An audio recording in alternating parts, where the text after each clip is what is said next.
Unaendelea kusikiza KBN, mpendwa msikilizaji, na kutangazia kutoka hapa jijini Arusha nchini Tanzania. Leo ikiwa ni Oktoba 16 mwaka 2025. Jina langu ni Mwalimu Marwa, nikukaribisha katika somo ambalo linasema baraka za ibada za Sabato. Nitafuta mapema, nafsi yangu yaona kiu, mwili wangu wakuone ashauku, midomo yangu itakusifu, uhai wangu ni kwako Bwana, fadhili zako njema kuliko vyote.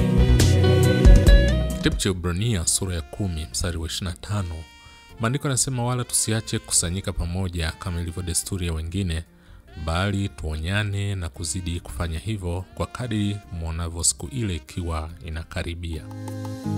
Kwenye malango nitakaposimama, masumbufu huzuni zimepita, sauti ya Bwana vyema mtumwa mwema, zuri ya ajabu itasikika. Mpendwa msikilizaji, leta zawadi yako maalum kabisa kwa Mungu kwenye siku yake takatifu. Hebu uzima wa thamani wa nafsi utolewe kwake katika ibada takatifu.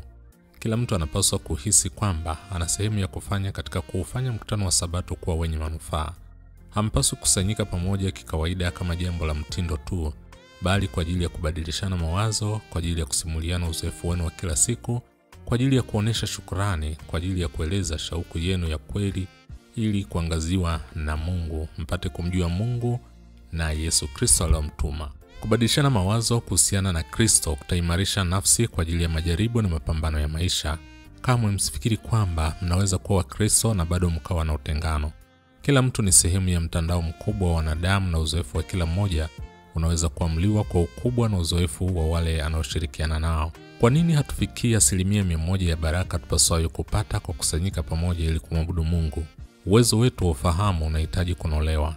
Kushirikiana kila mtu na mwenzake kunapaswa kutupatia furaha. Kwa tumaini hili tulilonalo, kwa nini mioyo yetu ising'arishwe kwa upendo wa Mungu? Katika kila mkusanyiko wa kidini tunapaswa kuja na utambuzi wa kiroho uliohuishwa kwamba Mungu na malaika zake wako hapa, wakishirikiana na waabudu wote wa kweli. Unapoingia mahali pa ibada, muombe Bwana aondoe uovu wote moyoni mwako. Leta nyumbani mwake kile tu ambacho anaweza akakibariki. Sujudu mbele za Mungu hekaluni mwake na visalimishe kwake vilivyo vyake ambavyo amevinunua kwa damu ya Yesu. Omba kwa ajili ya mhubiri au kiongozi wa ibada. Omba kwamba baraka kuu iweze kuja kupitia yule ambaye anapaswa kulihubiri neno la uzima. Jitahidi kwa bidii kupata baraka kwa ajili yako mwenyewe. Mungu atawabariki wale ambao wanajiandaa hivyo kwa ajili ya ibada yake. Wataelewa kile inachomaanisha kuwa uthibitisho wa roho, kwa sababu wamempokea Yesu kwa imani. Mahali pa ibada panaweza kuwa patulivu mno, lakini pasitambuliwa na Mungu. Kwa wale wanaomwabudu Mungu katika roho na kweli na katika uzuri wa utakatifu, patakuwa kama lango la mbinguni. Kusanyiko la waumini linaweza kuwa dogo kwa idadi, lakini mbele za Mungu ni wa thamani mno. Kwa mshikamano wa ukweli, wamechukuliwa kama mawe yenye mikwaruzo kutoka kwenye machimbo ya kidunia na kuletwa katika karakana ya Mungu ili kuchongwa na kusawazishwa. Lakini hata katika mikwaruzo ni wa thamani mbele za Mungu. Shoka, nyundo na patasi ya majaribu viko mkononi mwa yule aliye mahiri. Vinatumiwa si ili kuharibu, bali ili kukamilisha ukamilifu wa kila nafsi. Baba yetu uishie mbinguni, Baba yetu mmiliki wa vyote, muumbaji wa mbingu na dunia, uliyeweka kila kitu mahali pake, ukatupatia siku 6 tuzifanye kazi zetu zote, na Sabato siku ya pumziko tuilinde na kuitunza. Siku tamu na bora kupita nyingine, tukimwimbia tukimwimbia Bwana Yesu, rafiki mpendwa.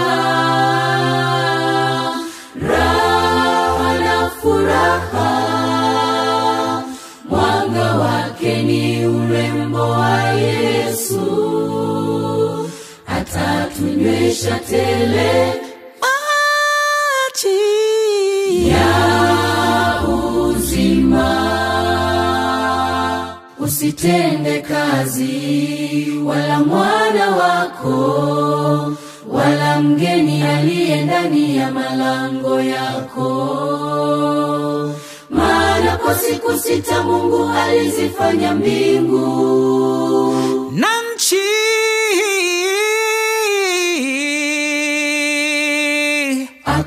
akastarehe, akaibarikia siku ya Sabato, siku ya Sabato.